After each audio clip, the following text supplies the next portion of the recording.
Page number 351। Shriram.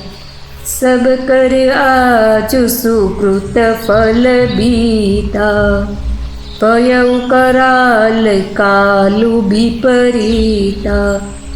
बहुविधि बिलपी चरण लपटानी, परम अभागिनी आपुई जानी। આજે બધાયના પુણ્યનું ફળ પૂરું થઈ ગયું। કરાળ કાળ વિપરીત થઈ ગયો। ઘણો વિલાપ કરીને અને પોતાને પરમ અભાગણી જાણીને માતા શ્રી રામચંદ્રજીના ચરણોમાં વિટળાઈ ગયા। દારુણ દુસહ દાહુર વ્યાપા, બરની ન જાહી બિલાપ કલાપ। राम उठाई मातु उरलाई, कहीं मृदु बचन बहुरी समुजाई। हृदयમાં ભયાનક દુઃસહ્ય સંતાપ છવાઈ ગયો। તે વખતના બહુવિધ વિલાપનું વર્ણન કરી નથી શકાતું। શ્રી રામચંદ્રજીએ માતાને ઉઠાડીને હૃદયે લગાડી દીધા અને પછી કોમળ વચન કહીને તેમને સમજાવ્યું। समाचार ते ही समय सुनी, सिय उठी अकुलाई। जाई सासु पद कमल जुग, बंदी बैठी सिरुनाई। ते समय आ समाचार सांभળી सीताजी अकड़ाई उठ्या અને સાસુની પાસે જઈને એમના બંને ચરણ કમળોની વંદના કરીને શીશ ઝુકાવીને બેસી ગયા।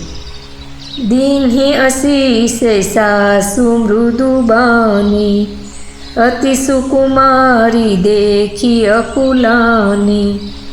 बैठी नमित मुख सोचती सीता, रूप राशि पति प्रेम पुनीता। सासुए कोमल वाणीथी आशीर्वाद आप्या। तेओ अत्यंत सुकुमारी सीताजीने जोईने व्याकुल थई उठ्या। रूपनो भंडार अने पतिनी साथे पवित्र प्रेम करनारा सीताजी नीचू मुख करीने विचारी रह्या छे। चलन चहत बन जीवन नातो, केही सुकृति सन होई सातो। कीतनु प्राण की केवल प्राण, विधि कर तबु कछु जाई न जाना। जीवननाथ વનમાં જવા ઈચ્છે છે।